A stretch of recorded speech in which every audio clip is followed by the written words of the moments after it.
O Senhor esteja convosco. Ele está no meio de nós. Proclamação do Evangelho de Jesus Cristo, segundo Mateus. Glória a vós, Senhor.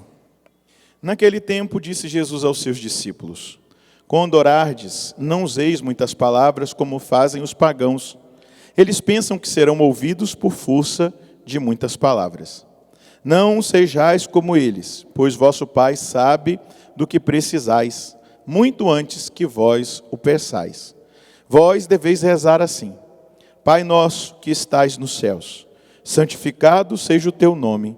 Venha o teu reino, seja feita a tua vontade, assim na terra como nos céus. O pão nosso de cada dia dá-nos hoje. Perdoa as nossas ofensas, assim como nós perdoamos a quem nos tem ofendido. E não nos deixes cair em tentação, mas livra-nos do mal. De fato, se vós perdoardes aos homens as faltas que eles cometeram, vosso Pai que está nos céus também vos perdoará. Mas se vós não perdoardes aos homens, vosso Pai também não perdoará as faltas que vós cometeis. Palavra da salvação. Glória a vós, Senhor.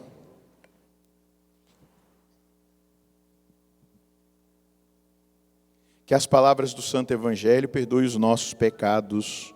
Amém. Amém.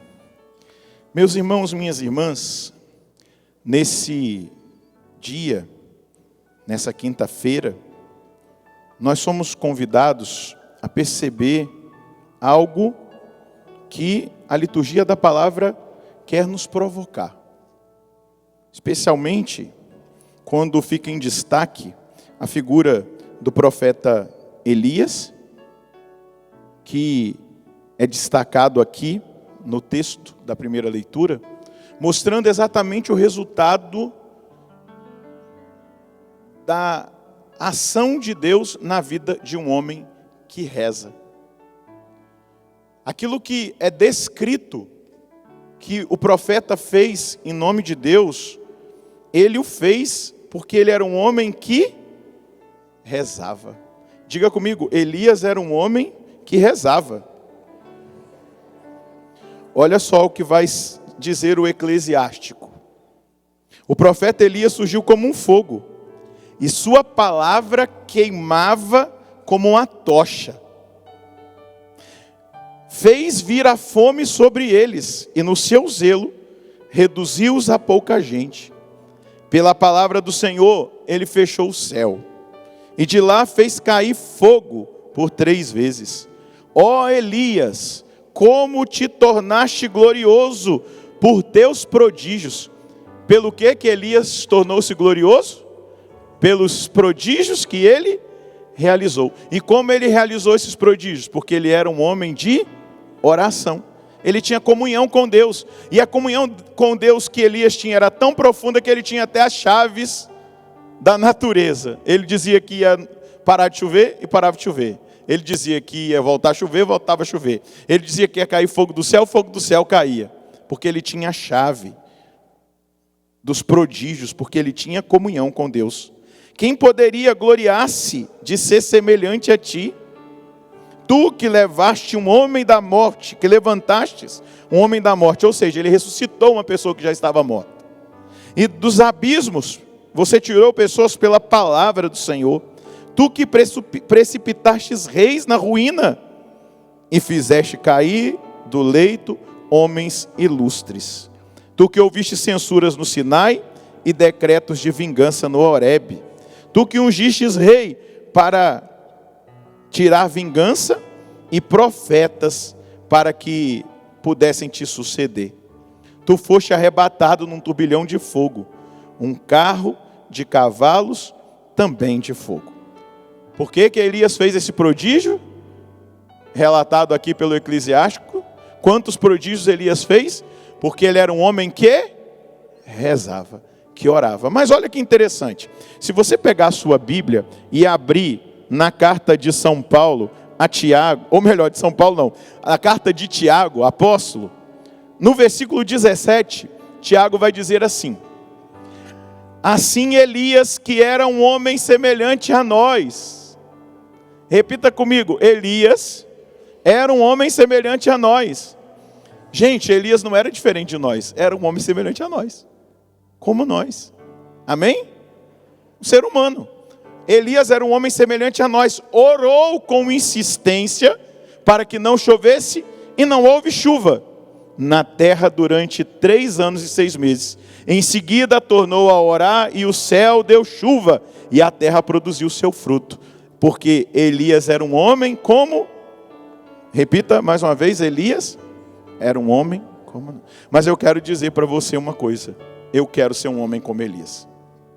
Ele era um homem como nós, mas eu quero ser um homem como Elias. Você deve desejar ser uma mulher no nível de Elias. E do que eu estou falando? Eu estou falando de intimidade com Deus. Eu estou falando de relacionamento com Deus. Eu estou falando de comunhão cotidiana com Deus. Os santos vão dizer que a oração é a respiração da alma. E se a gente não reza, a alma fica sufocada. Ela fica sufocada e ela cede espaço para o pecado, ela cede espaço para as paixões, ela provoca reações em nós, porque ela está sufocada, porque a oração é a respiração da alma. E hoje nós precisamos entender isso, quando Jesus ensina os discípulos a rezar. E qual é a oração que Jesus ensina? O Pai Nosso. Mas olha que interessante, eu não sei se você já meditou e quantas vezes você já meditou sobre o Pai Nosso, mas você precisa perceber que Jesus ensina, em primeiro lugar, que nós não devemos começar as nossas orações pedindo, mas glorificando a Deus. Pai nosso que estais nos céus, santificado seja o vosso nome, venha a nós o vosso reino, seja feita a vossa vontade, assim na terra como no céu. Então nós não estamos pedindo nada na primeira etapa do Pai Nosso. Nós estamos glorificando a Deus, honrando o nome de Deus, pedindo que venha o reino dele, suplicando que a vontade dele prevaleça e não a nossa. Então veja só como que Jesus ensina os discípulos a orarem. Quem aqui é discípulo de Jesus? Levanta a mão. Todos nós. Então se aplauda, você que assume-se discípulo de Jesus Cristo. Se nós nos assumimos discípulos de Jesus Cristo, Ele está nos ensinando. Padre Roger, aprenda a rezar. Não começa pedindo, não. Começa agradecendo. Começa exaltando o nome de Deus, o nome do Pai. Começa glorificando, pedindo que o reino venha, que o reino se estabeleça, que o reino toque a sua vida. Diga para Ele, seja feita a sua vontade, assim na terra como é no céu. Então ele está ensinando a modalidade correta de rezar. Ele está dizendo, olha, não sejam como os pagãos eram meio birutas. Eles invocavam vários deuses e eles multiplicavam palavras, para cada um tinha milhões de palavras que eles jogavam nas orações que eles faziam. Não, direcione, foque a sua oração. E qual que é a segunda etapa? Aí começa os pedidos. Qual é o primeiro pedido? O pão nosso de cada dia nos dai hoje. Então aqui nós temos 2 modalidades de pão. O pão da palavra, o pão da Eucaristia, onde a gente pede para ser alimentado todo dia, e o pão material, o pão nosso de cada dia. Depois, o Pai Nosso continua. Qual é o próximo pedido que é feito? Perdoai-nos as nossas ofensas. Olha como que nós estamos sendo ensinados a rezar. Então eu preciso também, na minha oração pessoal, pedir o perdão dos meus pecados. Perdoai as minhas ofensas. Mas olha como que ele nos lembra. Padre Roger, eu estou falando de mim para não falar de vocês. Então, se você quer o perdão, você precisa perdoar as pessoas. Perdoai-nos as nossas ofensas, assim como nós perdoamos a quem nos tem ofendido. Então existe uma condição. O perdão de Deus, quando eu estou na oração, Ele vai me atingir quando eu tomo a decisão de perdoar o meu irmão. É fácil? Sim? Não, claro que não. É por isso que nós estamos sendo inseridos no contexto da oração. Porque a gente se torna capaz de perdoar quando nós entramos em intimidade com o Deus perdoador e aprendemos dele a perdoar. É Ele que vai nos ensinar, é Ele que vai nos fortalecer, é Ele que vai tratar o nosso coração, é Ele que vai curar as feridas do nosso coração. Mas isso se dá quando nós nos dispomos a rezar. Sem oração nós não conseguimos perdoar. Sem oração nós não conseguimos dar esses passos.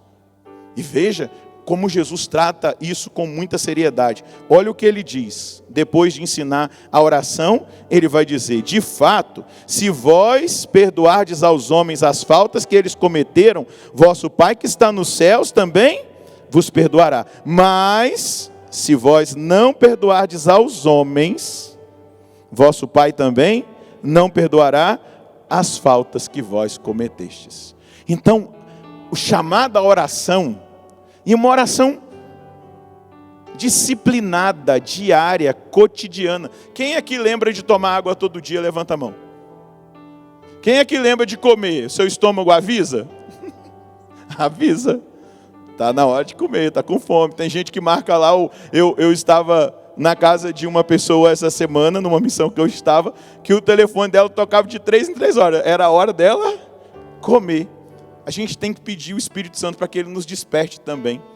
Para que nós, assim como sentimos vontade de beber água e de comer para manter o nosso organismo físico vivo, que o Espírito Santo também nos chame para a oração, para que o nosso organismo espiritual se mantenha vivo e em crescimento na direção da vontade de Deus. Aí nós vamos conseguir perdoar.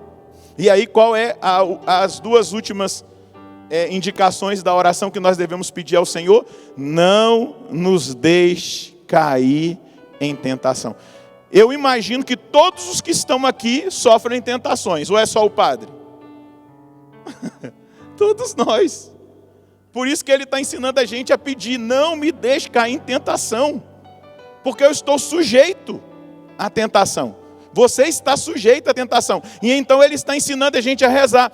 Peça todos os dias para que você não caia em tentação. Jesus está dizendo para os apóstolos: peça todos os dias para você não cair em tentação. E qual é o último pedido? E livra-nos do mal, porque nós estamos num combate espiritual. Diga comigo, tocando no seu coração: Jesus, nessa noite, eu tenho um pedido especial ao Senhor. Ensina-me a orar. Desperta-me para a oração.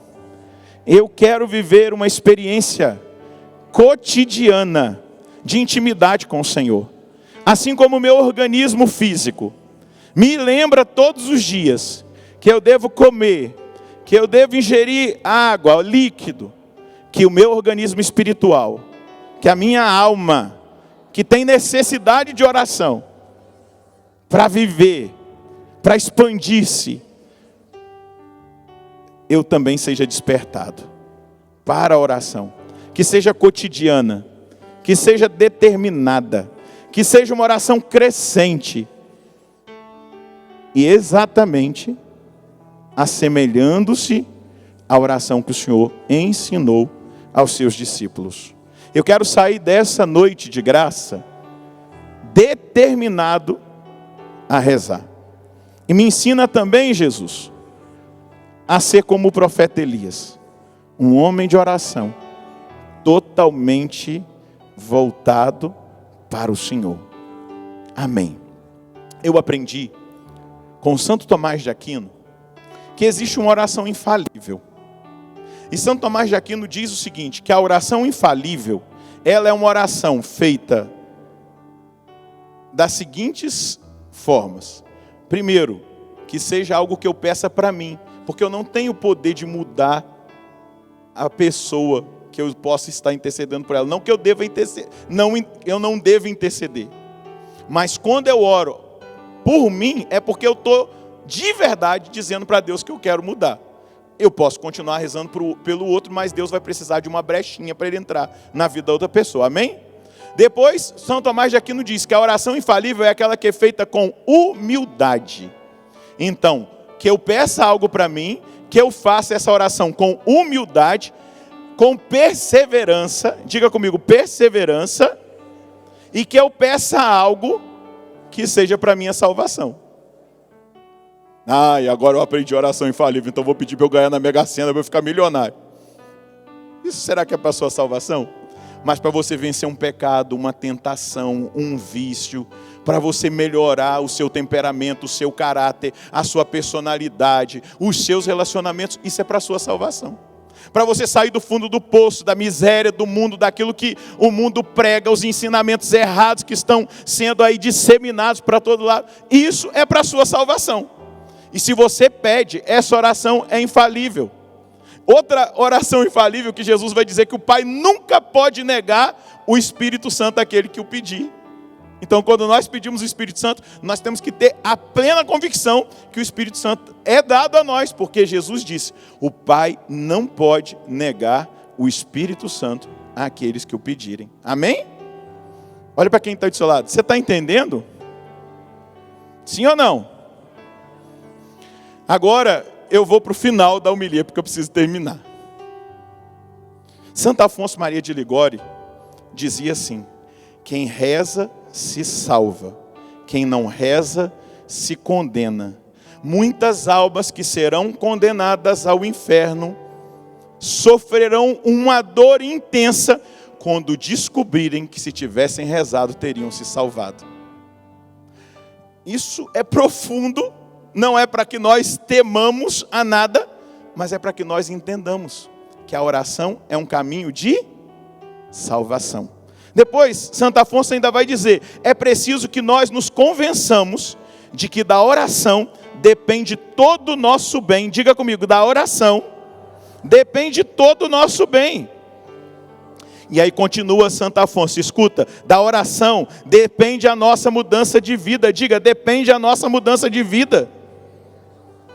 Da oração depende o vencer as tentações. Da oração depende conseguirmos o amor de Deus, a perfeição, a perseverança e a salvação eterna. Diga comigo, meu Deus, eu tenho que ser um homem de oração. Amém? Depois, São Bernardo de Claraval vai dizer assim, por mais fortes que sejam as potências do inferno, a oração é mais forte do que todos os demônios juntos. Olha isso. Por mais fortes que sejam as potências do inferno, a oração é mais forte do que todos os demônios juntos. Tem gente que ainda tem medo do diabo. É porque não reza. Porque se rezasse... Se a oração é mais forte do que todos os demônios juntos, para que eu vou temer esse encardido, esse sem vergonha? Não é verdade? Depois, já estou acabando, tá? São João Crisóstomo vai dizer assim, nada se iguala ao poder da oração. Ela torna possível o que é impossível. Você está ouvindo? Você está me escutando? A oração torna possível o que é. A oração torna fácil o que é difícil, diz São João Crisóstomo. E é impossível que um homem que reza continue pecando. Eu só estou aqui citando alguns santos para você ver a importância da oração na nossa vida. Amém? Eu queria só ter acesso ao seu coração para que você saísse dessa missa determinada a ser um homem ou uma mulher de oração. A não passar um dia sem se colocar na presença de Deus. Mas eu não tenho tempo. Você tem tempo para ficar no WhatsApp vendo TikTok? Como é que você não tem tempo para rezar? Me ajuda, me poupe. Você tem que se organizar. Amém? Quando a gente se organiza, a gente consegue, não é verdade? Você tem tempo para ir na academia, rapaz? Como é que você não tem tempo para rezar? Tem gente que acorda 5 da manhã, aqui tem uma 24 horas. Toda hora você passa ali, tem alguém lá, malhando. Isso é ruim? Não, está cuidando do corpo, glória a Deus. Mas a gente precisa cuidar da alma também. O corpo um dia vai ser comido por vermes, a alma é eterna. Então, qual é a maior preocupação que nós devemos ter? Com aquilo que é eterno. Não estou dizendo que nós vamos descuidar do corpo, de jeito nenhum. Não é? Não vai ficar barrigudinho igual eu, não. Mas nós temos que cuidar da alma. E da alma se cuida rezando. Mas também nós podemos cuidar do mundo, das pessoas. E aí eu termino com esse pensamento do cardeal Sará. Um africano, um homem de Deus. E ele diz assim: um homem de joelhos é mais poderoso que o mundo. É uma fortaleza inexpugnável contra o ateísmo e a loucura dos homens. Um homem de joelhos faz tremer o orgulho de Satanás. Todos vocês que aos olhos humanos, aos olhos dos homens, não têm poder e nem influência, mas que sabem permanecer de joelhos diante de Deus, não tenham medo daqueles que querem intimidá-los. A missão de cada um de vocês, vai dizer o cardeal Sará, é grandiosa. E sabe qual é a missão que o cardeal diz para nós? A nossa missão consiste em impedir que o mundo se desfaça e seja destruído, com os nossos joelhos dobrados em oração diante de Deus. Dá uma olhadinha para quem está do seu lado.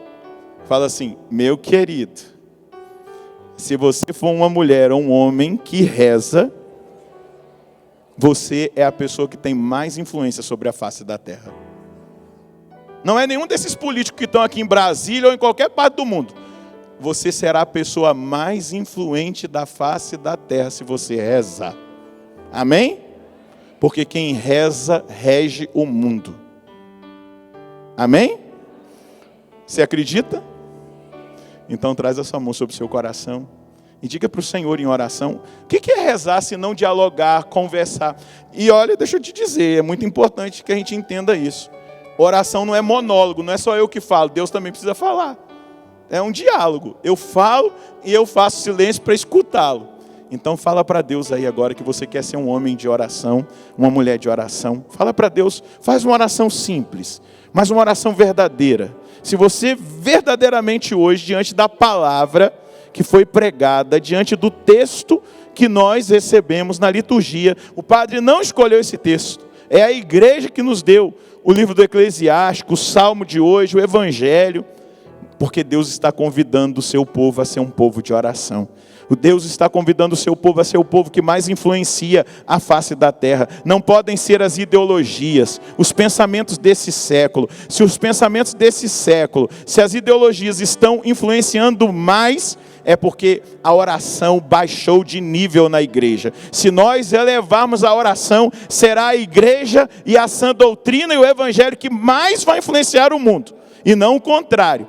Então, Senhor, faz de nós homens e mulheres de oração. Que nós tenhamos a coragem de dar respiração para a nossa alma. Que nós tenhamos coragem de gastar tempo na sua presença. De cultivar uma amizade sincera contigo, verdadeira. Que o Senhor seja o nosso melhor amigo, o meu melhor amigo. Com quem eu dialogo, com quem eu falo das minhas misérias, das minhas fraquezas, das loucuras da minha cabeça. Com quem eu trato, Senhor Deus, dos meus pecados, das minhas fragilidades, mas também aquele que eu honro pelas conquistas que eu tenho tido, porque tudo vem do Senhor, é para o Senhor.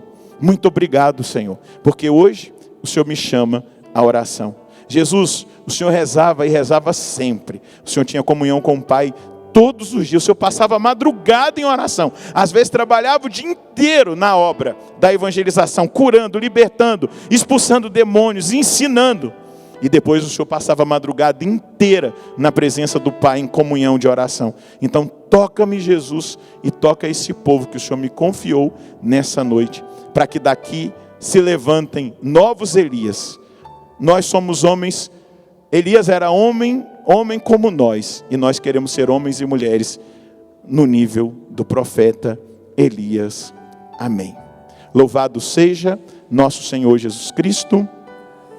Pode aplaudir, porque o Senhor escutou a sua oração, porque é uma oração infalível, é para a sua salvação.